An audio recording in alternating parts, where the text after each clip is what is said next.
What's good, family? It's your boy Just Blaze, host of the best NBA pod in the game, Above the Rim.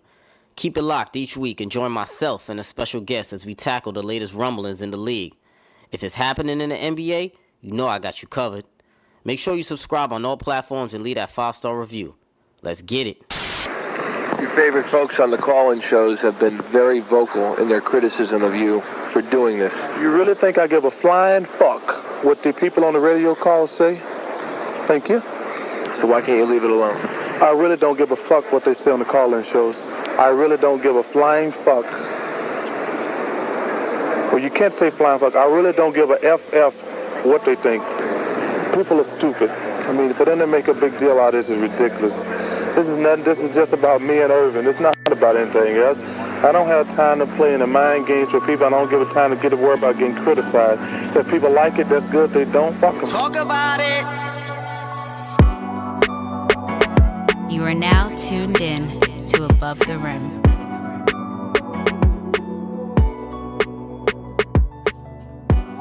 Family. Welcome to another edition of Above the Rim, episode 93. Brought to you as always by your honorable host, your boy Justin, aka Just Blaze. Family, we back at it again. Another installment, best NBA pod in the game. Joining me this week, we got an Above the Rim first timer. One of my homies that I've connected with in this podcast game. Honorable brother himself, all the way out in the West Coast. One of the dopest pods you're actually going to hear out here in these streets, man. So definitely tune in. I definitely tune in, and so should you. Host of the Raw and Uncut podcast, the homie Akeem. What's good, brother? Hey, man, what's good, man? I appreciate the shout out, man. I'm blessed to be here. Real blessed. Feel you, man. I appreciate it. Yo, you how do we end up connecting? Do you remember? I know it was on Twitter, but yeah, it was definitely on Twitter. Like, so I've been hearing your podcast for a while, man, and I've always been a fan of podcasts, and man, just how smooth you was, man. You always gamed us up in the hoop, man. And it kind of inspired me, no lie, just to have it professional, sound good, and you got that game. So I was like, I appreciate. Let me connect with him. And, most individuals, man, they don't really want to give you the game if they in the game. Yeah, you know what I mean? That's how it started. Yeah, I remember now. Yeah, and you was one of them brothers that just was like, because I was brand new, so I'm even asking you about the mics and all that, man. Yeah. Like, what you use and all that. You gave me the game, and I thought that was love, man. So, I always support those who supported me, man. I've always been that person. I mean, even if you don't, I still support you, man. That's who I am, man. Of course. But you listen, man, one of my always staples is can't be stingy with info, man. What is that going to do, being stingy with info? And you got to support your brothers, man. And I knew you just needed to know some shit. That's all it was. Just needed to know some shit. Y'all appreciate that. And podcast is dope, too, by the way. I love how you guys started off the ground, man. I appreciate it, man. Yeah, I consider myself gamed up. I'm OG out here, man. Yes, sir. Living this life, taking care of kids and family, and man, I just want to have a voice. That's it. You know what I mean? And I appreciate you, bro. Yeah, you know what I mean? Most definitely. Yeah. And family, as always, you can find Above the Rim anywhere you listen to podcasts: iTunes, Stitcher, Google, Spotify, YouTube, lineups.com, all that good stuff. To get in contact with your boy, you can hit me up. Follow me on Twitter at justblaze_513. It's JUSBLAZE_513. IG is justblaze513. And on Facebook, search Above the Rim Podcast. Email the show as well. Above the Rim NBA Podcast at gmail.com. Call up to talk about it line. You already know. If you have any feedback, questions, concern, you want to talk some shit, you want to yell at my man Akeem, yell at me, call in. 908-718-1592. Make sure y'all go do that. And Akeem, make sure tell a fan where they can find the pod, brother. And yourself. I'm on all platforms, iTunes, Spotify, TuneIn Radio, man. I just picked up. So I'm on every platform that you can find a podcast on, and I'm just trying to give some game out. You know what I mean? Yeah, man. If you like your audio raw and uncut. Yeah, man. Just raw, man. Just straight up, no filter. Be a man, take it on the chin. You know what I mean? Word. I love the topics, man. I love the topics. Yeah, man. So let's get right into this NBA action, because this second round, man, is rather sticky. So every playoffs, For the last couple of seasons, I go into my season titles for every episode, and I've been sticking with it again this year.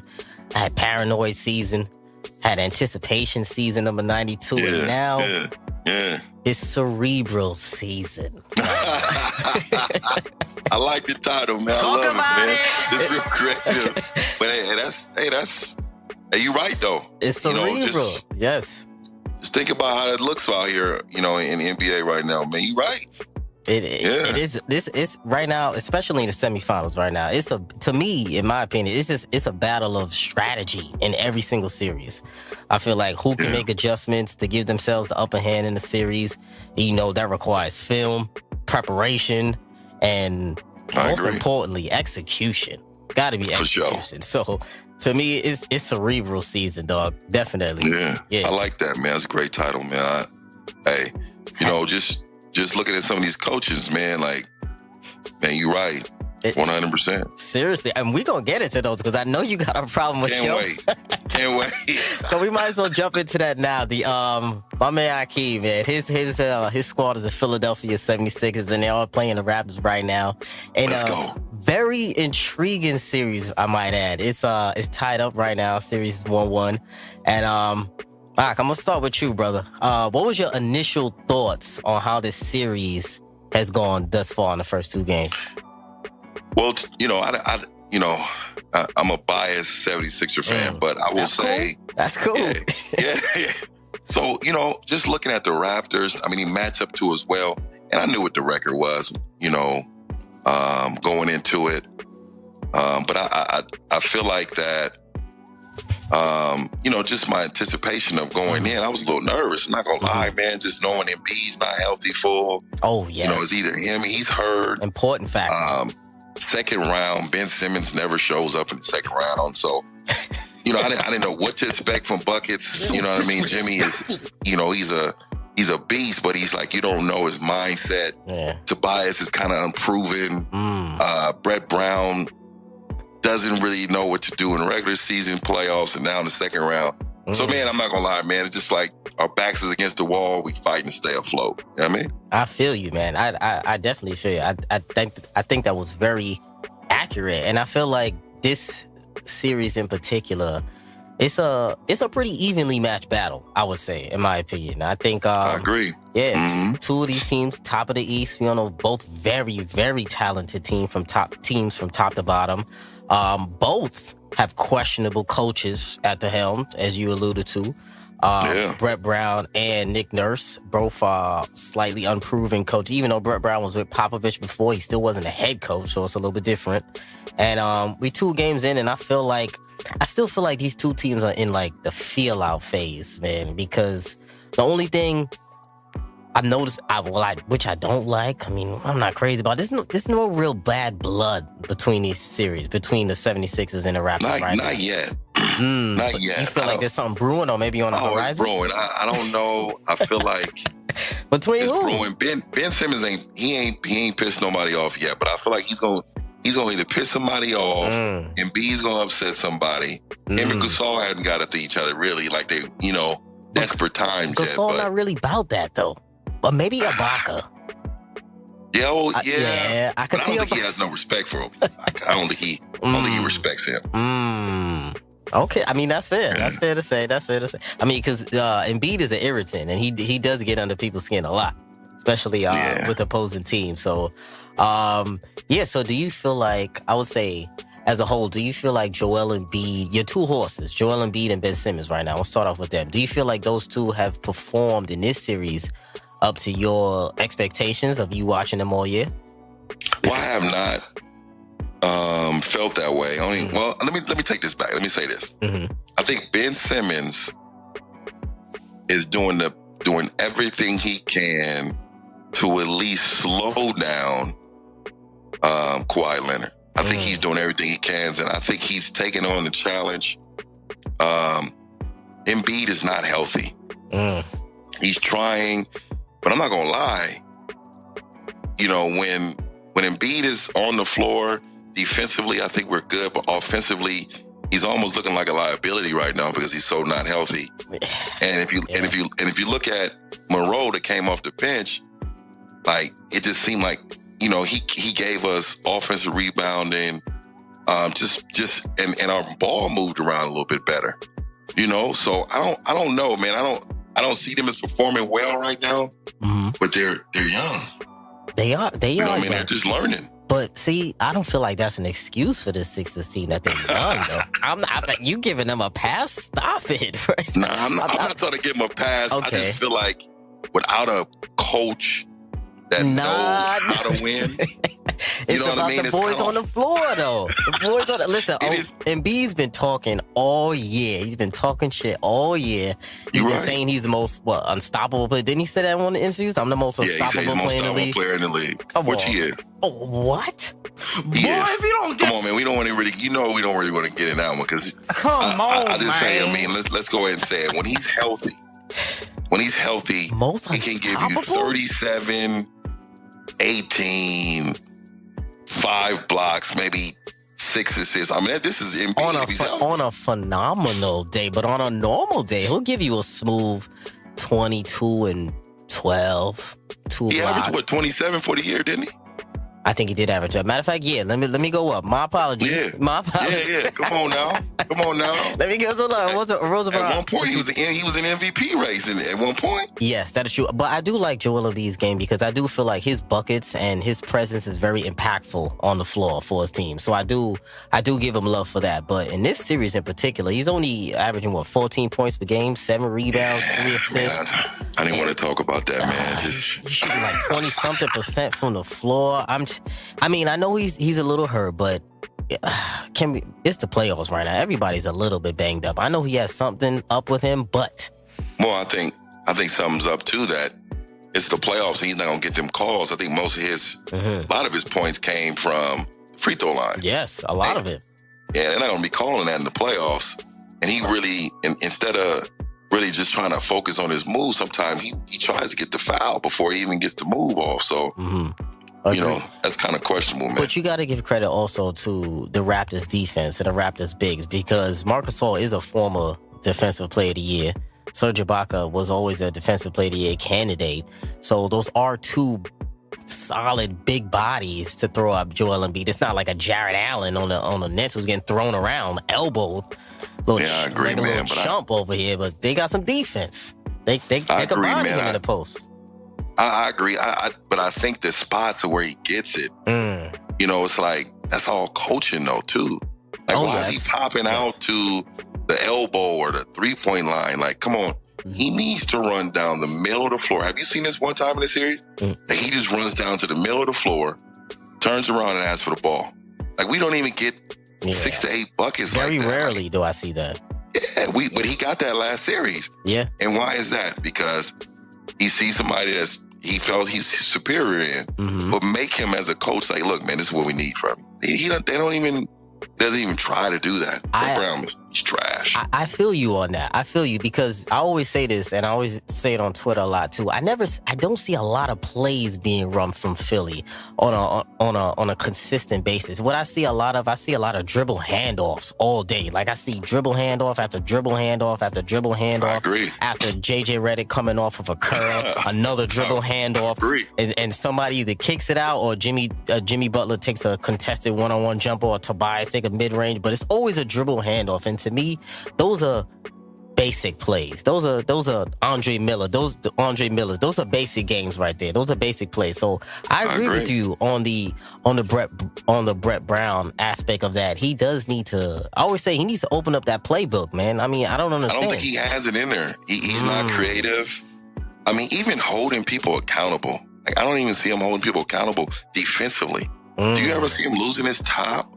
Like, I've been watching some plays, and I'm seeing slow rotations, and he's not at all angry at any of this. It's almost like he's a little too calm on the bench, is what you're saying. Thank you. Yeah. That's what I'm saying, man. Yeah. Like, that's exactly it. I do see him sitting a lot, which is always a indication for a coach that you're not in this game right now. Like, a coach to me usually should be standing, but damn near majority of the game, or pretty much the whole game, pretty much, especially in the playoffs.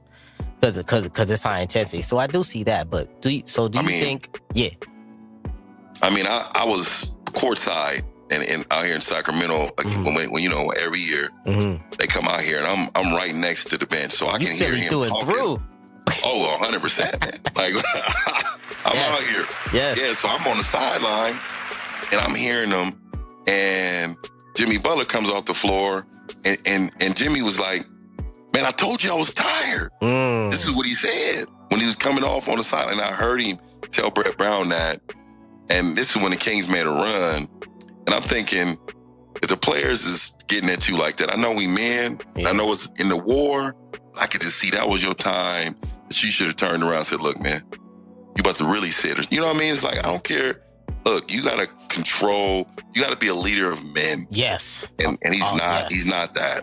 100%. I always say the coaches have to be a leader of men. That's why I have issues with a lot of coaches in this league, and especially that's why I always have my issue with Luke Walton over there and over there in LA. And I always said he was the worst coach for them, and he was never, especially wasn't good for LeBron James coming over there because he's not a leader of men. You need a coach to lead, and it's very hard, mind you. It's not something that you just pick up. I mean, you can acquire it. You can learn the skill. You just have to learn how to be a player's coach sometimes. But then an authoritative player's coach, it's a thing, and it can be done. Look at Doc Rivers. He does it every year. I like Doc, man. Love Doc Rivers, Coach of the year. Yes, definitely, yeah. I heard your last podcast, man. Y'all really didn't pubbing. I'm just letting you know, man. Yeah, yo, you're right. Doc Rivers should deserve in the West. Come on, man. It's always a timing issue in me, but I definitely got to show some love to Doc Rivers, man. I've always been a big, huge Doc Rivers fan, and that's one of my guys. That's one of my guys, man. I always think he's a great motivator, and I think that's very important when you're coaching in the heat of battle. You know, emotions come into play. There's a lot of things. The legacy's on the line. You need a guy like that you can listen to. And you know, he was a real hooper. Exactly. A dog, too. A dog. Definitely. Yeah. So do you feel like, with Brett Brown, do you feel like, so I know that you feel like he's not the right coach for this team right now. So if Philly doesn't win this series, let's say, if they lose in the semifinals, let's say 6 games, do you think he's on a chopping block? He should be gone? I don't care if it's 7 games, he's going to be fired. I'm gonna be honest with you, man. Like, if we don't win this series, he's gonna be fired. I think he was a great, like, motivator and understanding the situation. He was a good face for the franchise when we was losing, but it's time to win. And he's not a winner, and he doesn't know how to win. See, I can go back to like 5 to 6 games, but I could tell you that was all coaching. And it's bad. Even Chauncey Billups points it out, like, all the time. Yeah. He doesn't have control of that over that locker room like he needs to, especially with that team. Yeah, especially with that team. So especially with the antics on. Yes. Come on, you see the antics after the game. Oh yes, see, that's a sign of immaturity. You get what I'm saying? That was too many. That was immaturity at its finest, right? I didn't like that at all. I mean, Embiid is every game. He's always out there with buffoonery. Yeah, I agree. Come on, man. It's gonna be interesting, man. I love it, man. Yeah, I definitely got to bring you back on, like, after the series is done, and we got to do a little off-season recap for the Sixers, where you think they should be heading to the off-season, what moves you would like them to make. Mark Jackson, man. Let me go ahead and put that out there, man. Shout out to Mark Jackson. I like that. We need a guy who develops a jump shot, court vision, can train Ben, and respects a big man. Yeah. And he's a leader of men. Let's get him. I'm not mad at that. Yeah. Before we move on to the next series, really quick on the Raptors, man, I have to definitely show Kawhi Leonard some love. I think, man, listen, he's great. Listen, man, he is surgical with the fundamentals right now. Little Jordan-ish. Very Jordan-esque. I'm not gonna lie. Those post-up, drift-away, fadeaways that he's been shooting is so crisp, too. If you notice the mechanics, too. The mechanics, the footwork, the feet work is... A surgeon. I'm very, extremely impressed with Kawhi Leonard. I mean, he did a little wiggle one time. Did a fadeaway off the left foot. Listen, elevated. It's a beauty to watch. I know a lot of people don't don't give him enough credit because he's not flashy as some of the other players in the league. But you got to respect those fundamentals. You could tell he worked on his game in the gym every single summer and worked on those moves. And now it's clockwork. Man, he's a special player. And I will tell you, if I'm Toronto, I'm throwing every dime, including him in every trade. Yes. What do we need to keep you in this franchise, man? Tell me who you want here. You know what I mean? Like, I think they got a chance of keeping him. I think he do like it. I think he does. I definitely think they have a huge. And an emergence of Siakam. Oh, because Siakam is special. Yes. You know, with an emergence of him, impressive. I think that's the key. That's the key to the series right there. Yeah, I agree. Siakam is averaging 25 in this series, and Kawhi is averaging 40 in the series, I believe. And I think Siakam versus Tobias, I always say it was the most important matchup in this series to me. So I feel like whoever really fully wins that matchup, truly, I think is going to win the series. Because Tobias, he has to give a little bit more. I'm not going to lie. You got to give a little bit more. Yeah, he's struggling right now defensively. Yeah. And his shot is really not falling. But I think that's going to be the key to the series. I think that if he can get it going, because Siakam is going to get his, but if we can keep him under 20 points, if we can keep him around 19 to 20, keep Kawhi 30, 32, because we're not going to be able to stop Kawhi. He going to get his. Yes. But if you can get those numbers and we can get bigs into foul trouble, we got a chance, man. Yeah. We got a chance, man. I definitely agree. And I think it's going to be a really hard-fought battle rest of this way. It's going to be interesting to watch, man. Definitely is. Yeah. So let's move on to the Dynamite series right now. A very emotional series for me personally. The Rockets. I know it is. I can't handle it. You heard. I can't handle it right now, man. It's getting me in my feelings, this series, man. I ain't even gonna lie. But let's talk about this series, man, because it's been a heavy scrutinized, much in the spotlight kind of series right now, as we all expected. It's a very anticipated series going in. The Warriors are up 2-0 right now, a questionable 2-0, I might add. But they are up 2-0. I will agree with that. Yeah, very questionable, But it's been a tumultuous and a emotionalist series for the players, coaches, everyone involved in the damn thing. And I think it's just because both teams want to win so bad, I think. And it's just, I guess the emotions are getting in the way of strategy right now, and this is mainly the Rockets that I'm talking about in particular, because it definitely felt like the Rockets played well enough to win Game 1, but we know what happened there with those refs being a little peculiar in those rather fishy calls, brother. Rubbish. Oh, so you with me on that? Oh, 100%, man. You got to give a man a place to land. You have to. And then not just that, his momentum is bringing him into the body. You got to call that foul. I don't care what basketball game you're at. I don't care if it's the kids in 13 and 14 years old. You got to call it. Exactly. You can't tell me in the playoffs that's not a foul. A foul is a foul. It doesn't matter where it is. It's a damn foul. And you've been calling that all year. The league to me just has to decide to call all of them or call none of them. One or the other. Because if they stop calling them, then players will adjust and make sure they're not landing under someone or whatever the case may be. But the problem is that they've been calling that for James. They've been calling that for everyone, not just James, everyone the entire season. And you can't just stop that in the playoffs. In a crucial Game 1, which was the game to steal for the Rockets. It was very deflating. And I think it still affected Game 2. I feel like the emotions from that Game 1 carried over into Game 2. Then you added Scott Foster. Just everything about that. The conversation was about officiating, and it was horrible. And I think they Game 2, they played solid, but nowhere good enough, I feel like, to really put their foot on the gas and win that game, even though the game they only lost by 4 points. But the Rockets lost it from the first quarter. When the Golden State Warriors, they got off to their hot start, barrage of threes. We started turning the ball over, and we didn't get offensive rebounds. We let go a lot of rebounds. Man, I don't know what's going on with the rebounding with the Rockets, man. It's crazy, but you know what it is? It's the switching. It's the switching every single possession. When you switch every possession, Capella's guarding Steph Curry at the three-point line, KD at the three-point line, Clay at the three-point line. And now the problem with the Rockets is the rest of their roster, other than Capella, is short, small. Yeah, you guys really are missing Trevor Ariza right now.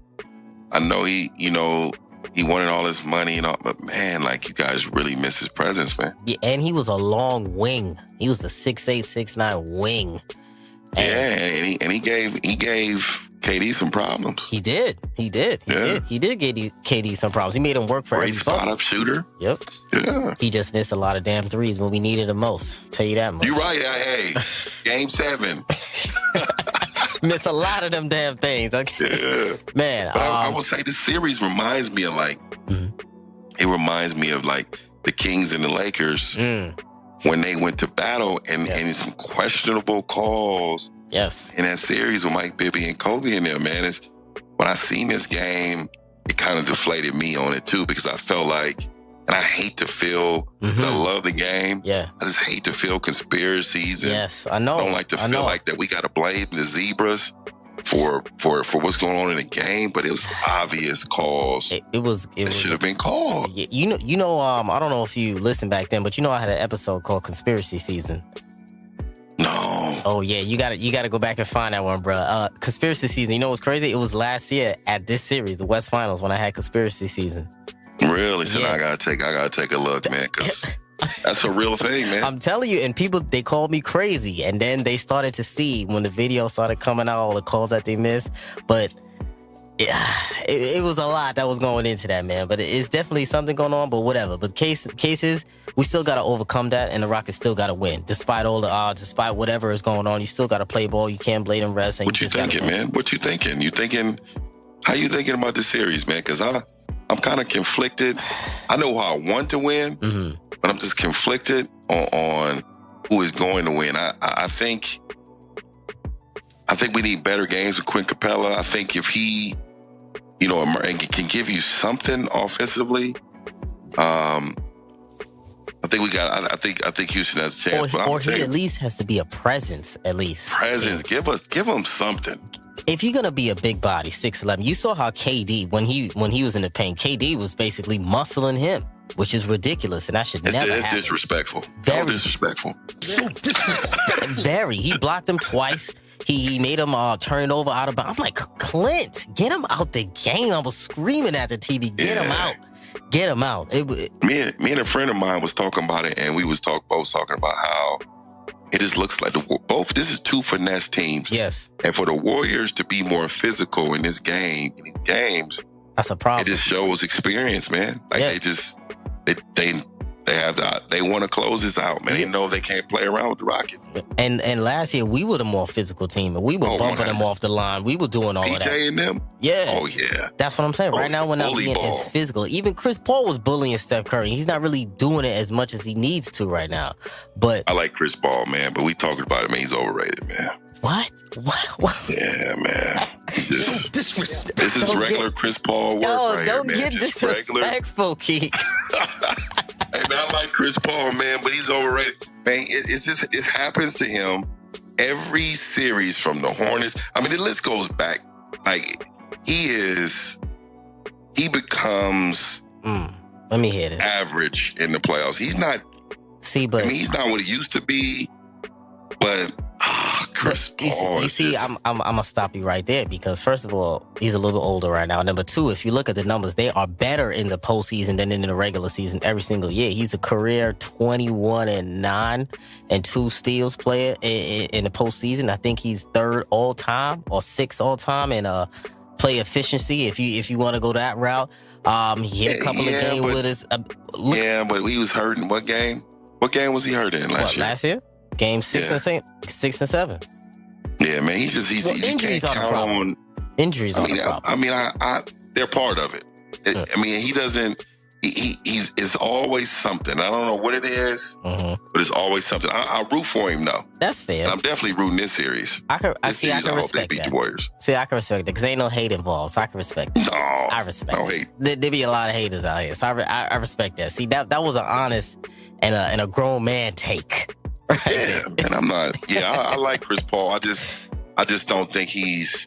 I feel you. I just don't think he's a championship caliber guard. And I don't think it is. I mean, we got to say his legacy is going to be almost. You know what I mean? That's going to be his legacy. Win.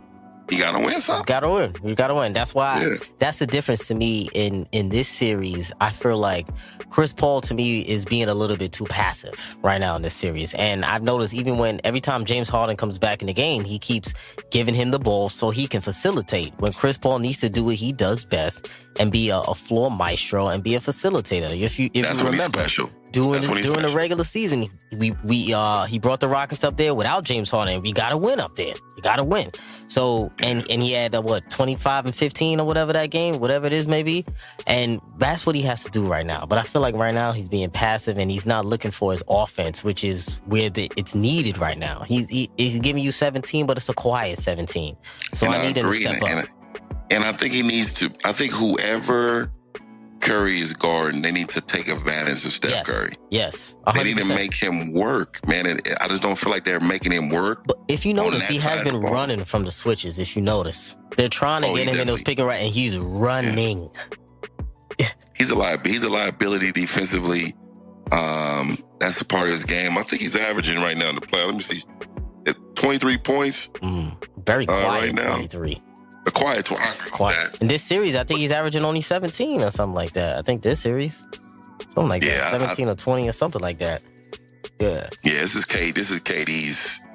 This is KD's world right now. KD is completely unstoppable, and he's always been. That's why I've been so upset that he actually went there when he didn't need to go there. But that man is just too unstoppable, and he needs his own team. He is, but yeah, he ruined his legacy when he went to the Warriors. Oh, I agree. Yeah. I don't have any respect. Unless for him, he can revive it. He can revive it if he goes somewhere else. If he comes to New York. If he goes to the Knicks, yeah. So now we talking. We talking there.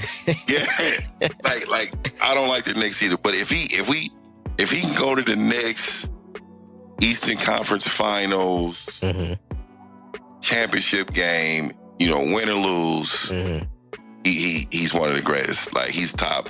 Yes. He's already top 10, but I think he'll be top 5 in that area. He's got to prove that though. He's got to put his stamp on his legacy in that way of taking a team from the ground up and bringing them back to prominence, or you being the deciding factor into why they won. Even though he's still winning Finals MVP right now, it's still a little bit shaky because on a normal team, if KD was on any other team, he wouldn't be able to get the single coverage that he does right now. I agree with that. The reason why he does not get double teamed. He does not get double teamed because you can't double team him. If you double team him, you're leaving a couple of the greatest shooters ever open.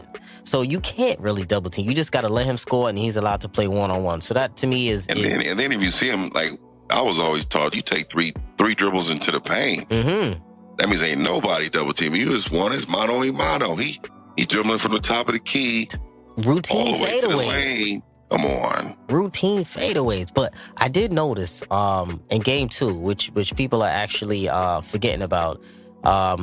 He had 29, but it wasn't a normal efficient 29 from KD. He shot like under 40% or something like that. Usually, he's always above 50% from the floor. And what I did notice is that James Harden did take the challenge in the second half to guard KD a lot. And I think he did a solid job on him because KD was trying to post up like he normally does. I think he did a solid job on him, man. Hey, man, you sound like a homer, man. Nah, I think he did this in the second half. He did a solid job on KD. Okay, man. I will tell you. Whenever I see James Harden, I'm serious. I see Ole. Because he just allows anybody to go to the lane. He get a little lazy, though. He get a little lazy. Yeah, it's just like his best defense is his offense. Because he's unguardable, too. You know what I mean? But also, I mean, he is leading the league in steals this year. Let's not forget. He's one of the best post-up defenders in the league, though.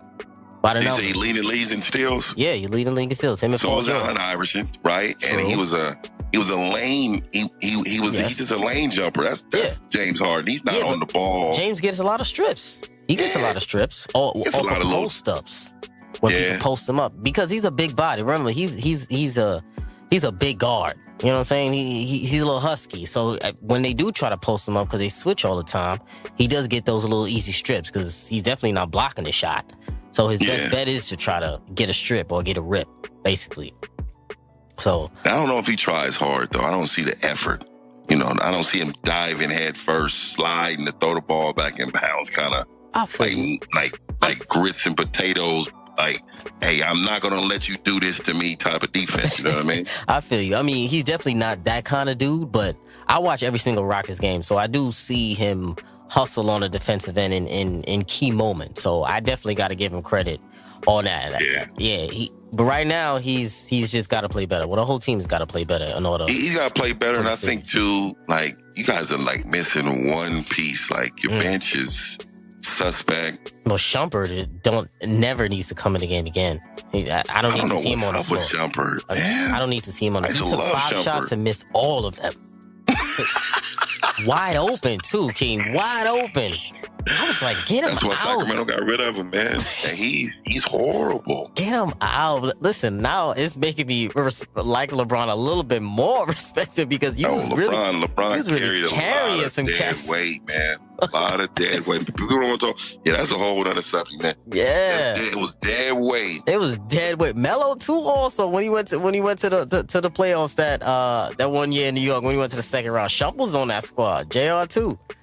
Wasn't Wilson Chandler and them on there? Yeah, no, he got traded for Wilson. He was on Denver. Oh, yeah. It was Chauncey on there at that time. Chauncey Billups and those boys.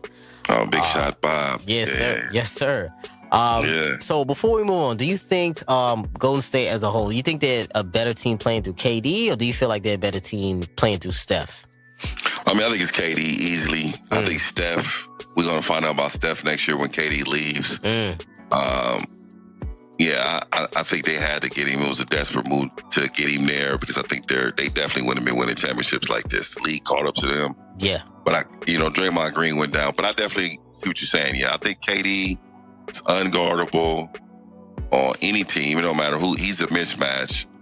And I think complimenting him is another great player. Because Steph Curry, let me get it right. I mean, he's a great player. He needs another great player next to him. I 100% in order to look that way. Yes, I definitely agree. Yeah. I don't know. To me, the jury is still out on him on if he can really lead a team to a victory. I know they won the first title that year, but they did play in the finals without Kyrie, without Kevin Love, so it was a little bit different. And Iguodala. He went to Game 6. Didn't they go to Game 6 or something? Yeah, Game 6, yeah. And Iguodala got Finals MVP. Why? Because he guarded LeBron James, because he was the deciding factor in that finals, and not Steph Curry, who should have been. Don't be surprised if you see Klay Thompson leave too. You know what I mean? I think he wants to be his own man too. Come to Philly, baby. Klay gonna have a lot of suitors. I actually really like Klay. He's gonna have a lot of suitors when he becomes a free agent, man. Most definitely this summer. Yeah, it's gonna be a lot. But I still think he's gonna stay just because he's soft. He ain't leaving. Nah, I think he may go to LA. If he doesn't go to LA with LeBron, I don't see him leaving. I do. I see Kyrie going with LeBron, and I see Klay Thompson. That's a lot. I think it'll be those three, and don't be surprised if it's not Kyrie, it'll be AD. So it'll be one of those three. I don't think Kevin Durant can play with LeBron only because I don't like that pairing. Their legacies are similar. Yeah, you know what I mean. I think that would be a horrible and a bad idea to pair those two together.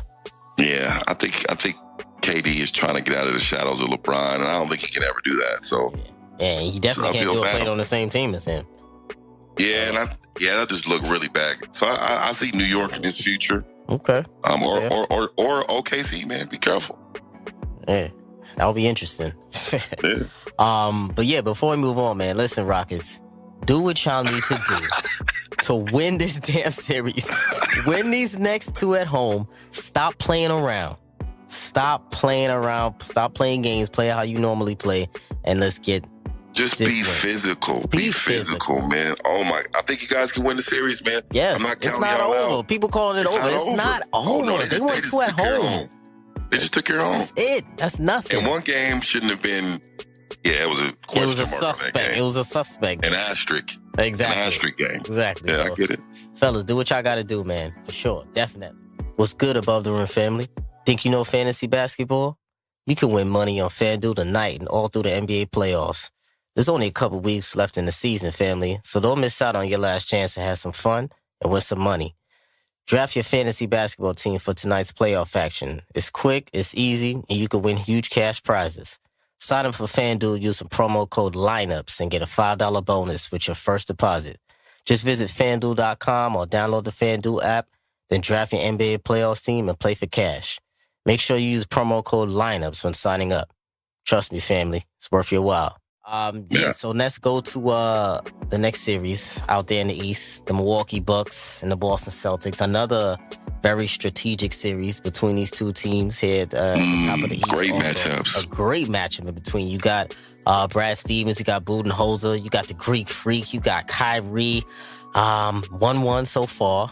The Celtics really came in there and into Milwaukee and really put the Bucks on their ass game one. They really had a nice game experience on their ass. Experience. Yeah. They had a nice game plan for Giannis. They cut off his driving lanes. He wasn't allowed to get in transition as he normally does.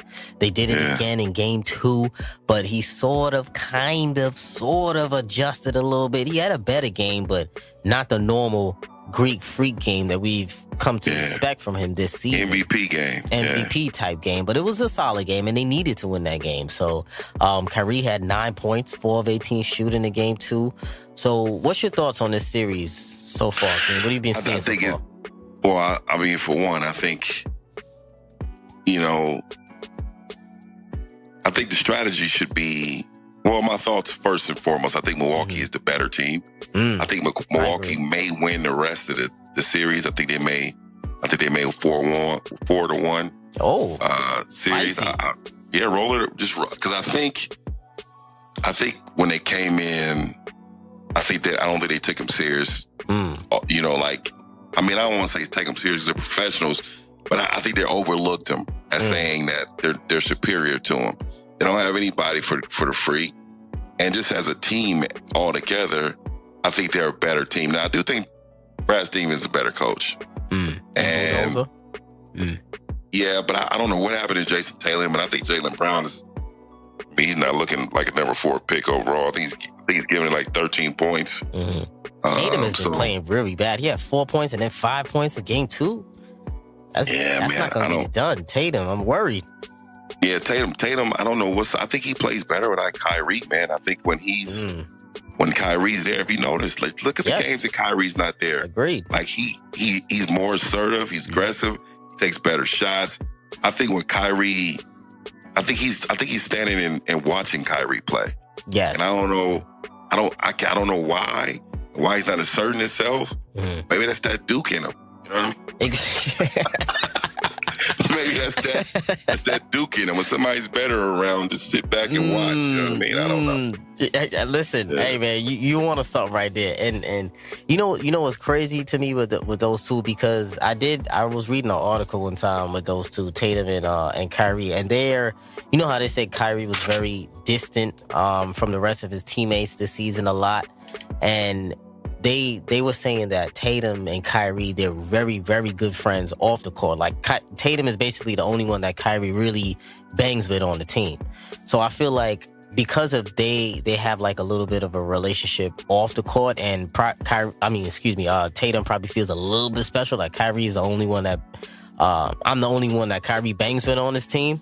It causes him to fall back into the little brother role off the court, and it carries on to on the court. Get what I'm saying? So he feels like on the court, even I'm your little brother on the court, rather than give me the rock and move. Let me do my thing. You know what I'm saying? That's kind of soft, though, if you think about that. You know what I mean? But like most great players are killers. Yes. You know, and they want to beat you. They don't want to, and that's why I had some respect when Kyrie was like, "I'm going to Boston." Like I want my own legacy. Like I liked it, and I think he needs to develop into being that. Like this is my team. I know this was your team when you came, but I'm here. I'm the future. So I'm going to assert myself right now. You know what I mean? He's young too, so we got to factor that in a little bit into his. Come on, man. Be a young gorilla. True. I give it to like someone like Mitchell. Donovan Mitchell. He's a young gorilla. Oh man, he's a young gorilla, ain't he? He's a young gorilla. Oh, I love. Yeah, Donovan. Yeah, he's a beast. Yeah, he's a beast. I like Mitchell's game. I like his heart too. Play hard. So, yeah, so is Ben Simmons, man. Go ahead and say it, man. Nah, I don't know about Ben, but nah, I'm on the fence about him too, man. I'm not going to be biased like that. But I'm just saying. I need a little bit more from him. He just need a little bit more game. Like, that's all it is. He has the heart. He just doesn't have the skills yet. He a little soft to me also, man. Oh, Ben? Yeah, a little bit. It's physical, man. You just come on, man. Don't do him like that. You talking about me being at home a little bit. Listen, Jared Dudley was getting in his mug a little bit. Yeah, and Jared Dudley like an old man out there, man. He is like an old man. Man, this cat was like he smoked cigarettes after the game or something. Like, what are you doing? Come on, man. I bet you. You definitely do, for real. So how is this series gonna play out in your mind? Do you feel like the Bucks will take this series? Do you feel like Celtics found the rest? Oh, so you think that the Bucks are gonna take this? Oh, you said 4-1. 4-1, man. And the only reason I'm saying it is because I think they're gonna go to Boston, and I think they're gonna dominate in Boston, and I think they'll win that first one big. And then they'll squeak the second one out, and then they're gonna close it out in Milwaukee, man. And, now that's bold. And then they got to wait to 7 to Philly. I think Philly probably go to 6 or 7. So yeah, I think Philly Toronto's going 6 or 7. I think this Bucks series is gonna go 6, man. I got the Bucks in 6. I feel like they're gonna win 1 in Boston, and then they're gonna lose 1 in Boston. That's possible. That's really possible. Yeah, it's. I mean, I just think it is. I just think the Bucks are a better team, but I don't know though, because the Celtics are the more talented team. But I just don't think we can count on Al Horford to play like he did in Game 1. I agree. And I think that was the difference. He had like 20-some points. He had 20 points, and I mean, he just was a presence. I don't see that happening consistently in the series, man. I'm giving it to Bucks because I feel like they on the road, teams come together to play a lot better sometimes on the road because they're more focused. And I feel like they have been the better team all year. They have not played how they should have played defensively. And also they're missing Malcolm Brogdon too. That's a huge loss for them. He's one of their primary ball handlers. Yeah, he could get his own bucket. I agree with that. So that's actually a very big loss, but they said he should be coming back this series, maybe Game 3 or Game 4. Ooh, that's a huge help. So he's definitely on the verge of coming back. So it's gonna be interesting, man. It's gonna be interesting, definitely. Yeah, I think it's a good series, but I just think Milwaukee is just. I think they're heavy. I think they're gonna bully them, man. I feel you. I just don't see. I think Kyrie's 1 foot in, 1 foot out.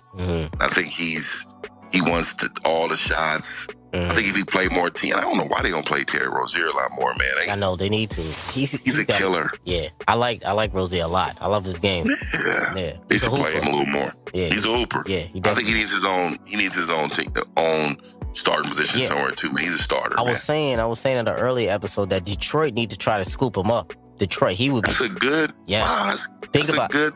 Yeah. Him as the starting point. Reggie Jackson, you gonna had to move his ass to the bench or whatever, or get rid of him.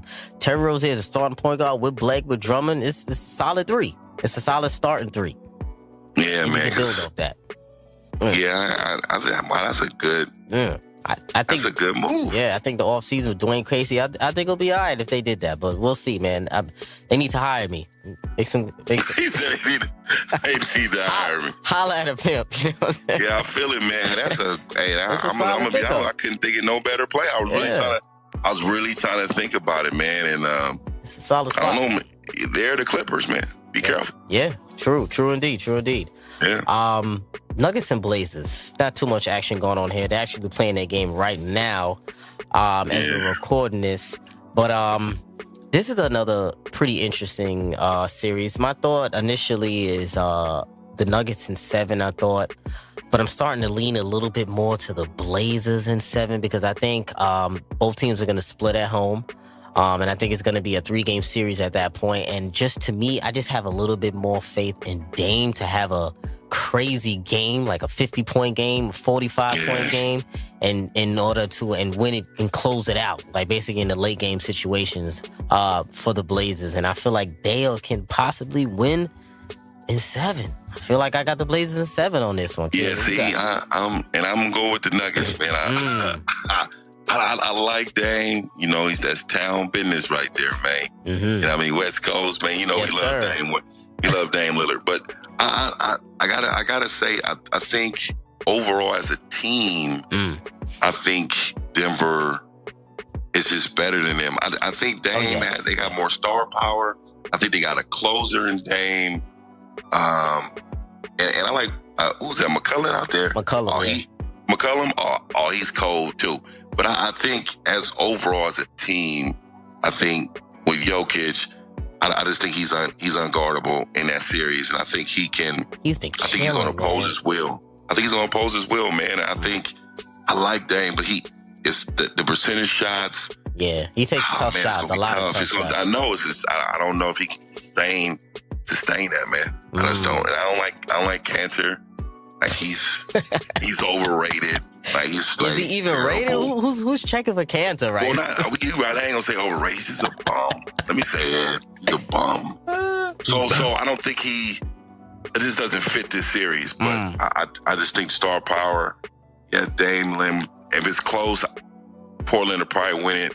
But if it's 8 points, 3 minutes left, 2 minutes left, it could go a lot. It could go a lot of ways in this series, man. I feel like these two teams are very evenly matched, though. Like very, very evenly matched, in my opinion. I'm not gonna lie. Close. The Joker, man, he's definitely been showing me something this postseason. I'm not gonna lie. I was definitely not sleeping on him, but I knew he had talent, he had skill. But I like how he's transitioned into the playoffs, playing the same way. I like it. Yeah, I don't. He impressed me too, man. You know, I play a little DraftKings, so I kind of be seeing like all the little stats and all that. And he was triple doubling cats, like he was balling, and I still see it. So you're right about the transition. But just looking at his overall game, though, like he doesn't even leave the ground and he's balling. Smooth too. Smooth, just up and unders, like old school type game. Fundamentals, like extreme fundamentals. I definitely like it, man.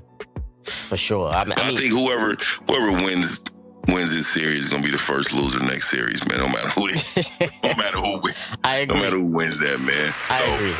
Definitely. I definitely agree there for sure. So yeah, family, man, you know what time it is, man. It's time for the crossover segment. Not a game. We talking about let's get it to it, man. So, family, I'll be throwing out player comparisons from different eras. My boy Keem asks his GM, and he tells me who he would take out of the two in their prime if he was building a team.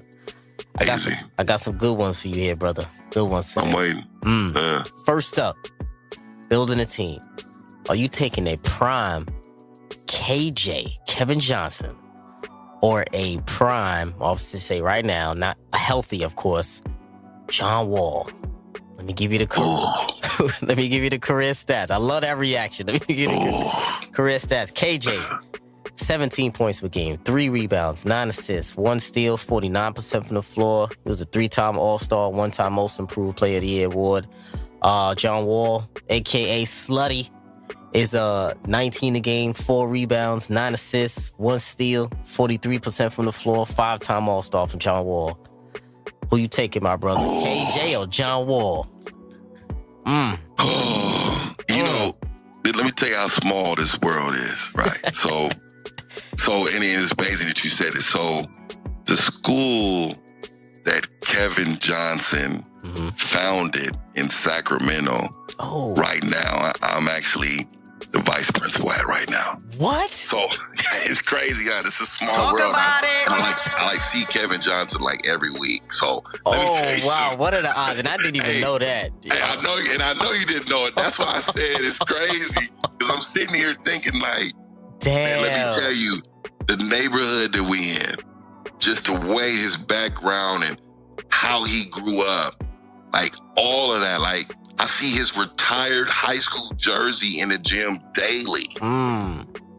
Like Kevin Johnson is I'm not even talking about it just because I see him.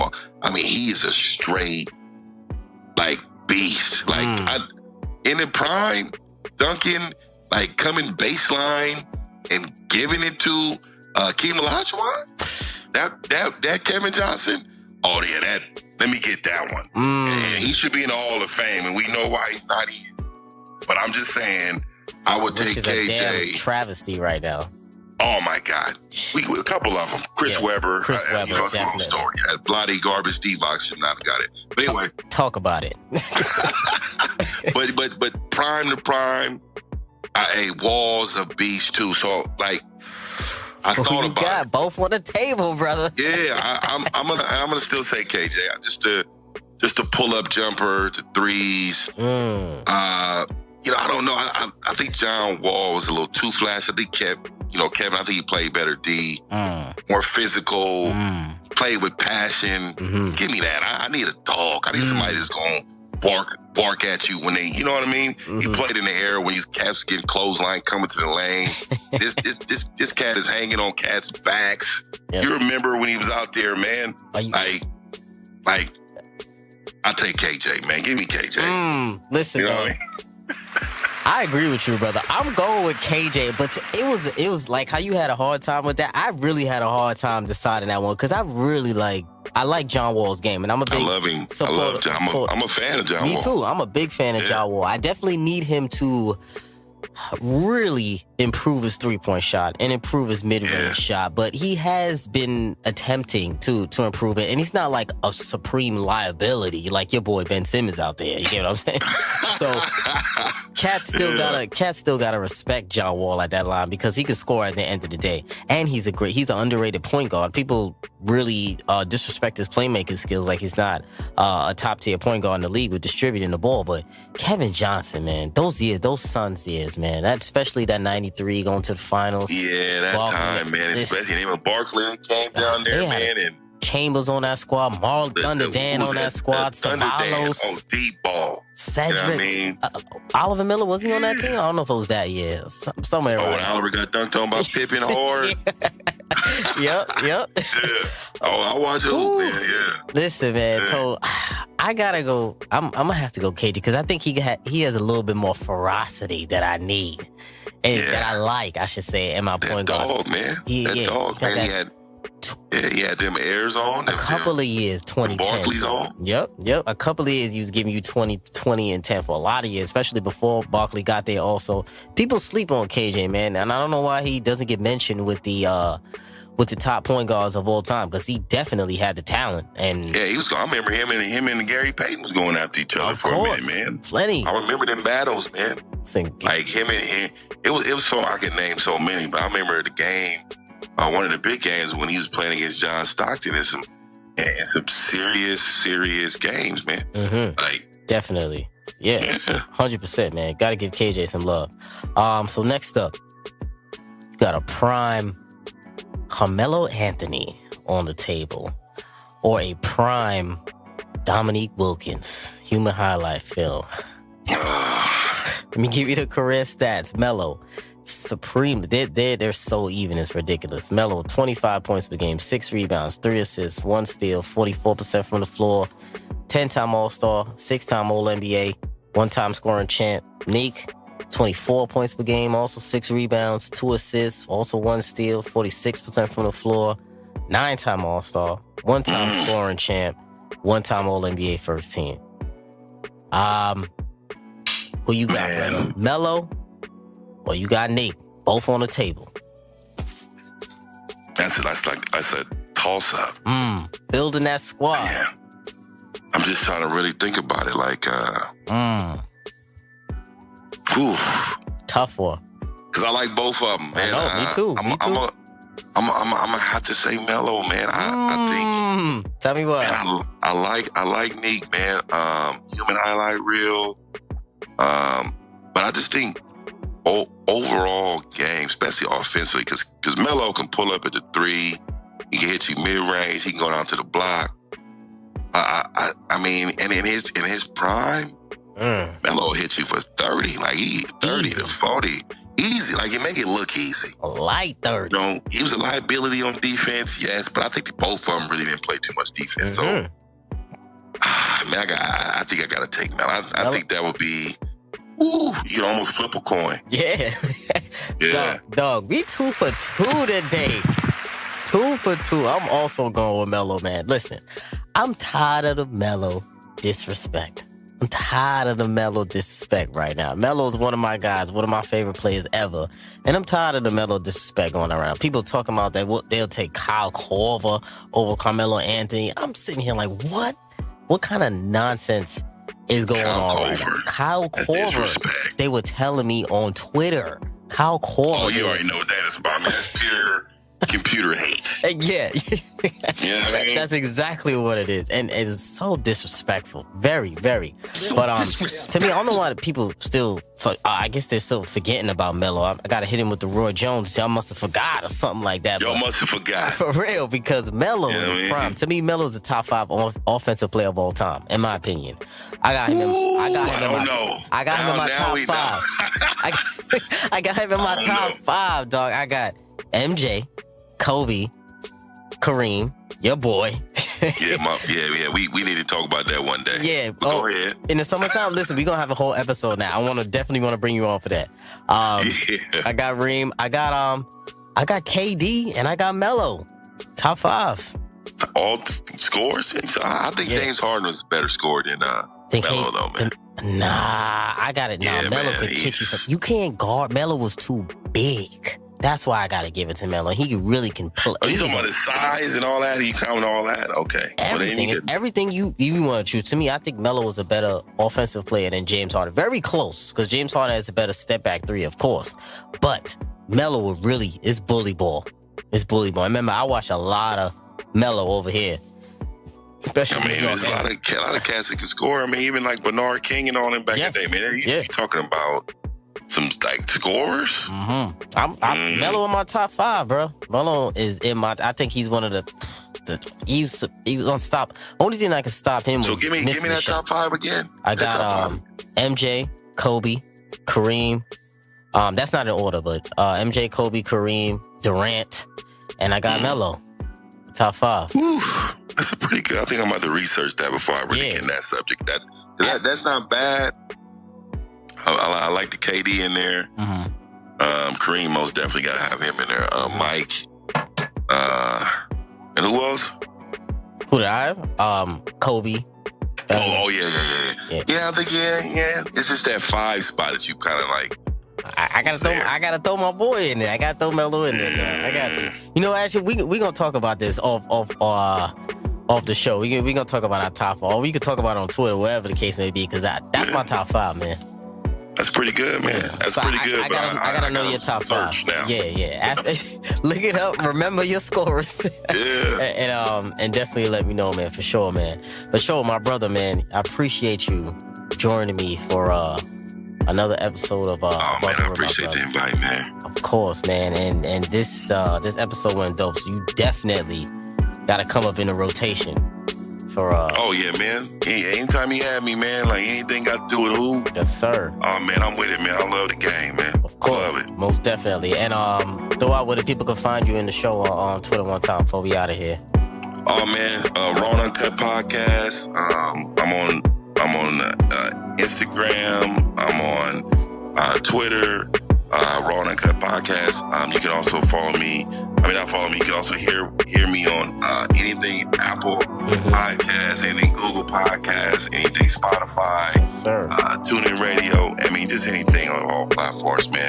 Hell yeah. Raw Uncut, man. I got a pretty good one this week coming too. Oh yeah, I'm ready for it. I'm ready for it. Yeah. Show the homie some love. Make sure you go subscribe and show his podcast some love, man. That's one of definitely it's one of the homies right here, man. So appreciate you coming on, my brother. Appreciate you, Blaze, man. Of course, brother. Anytime, no doubt. So family, So family, that's Above the Rim episode 93, and we out.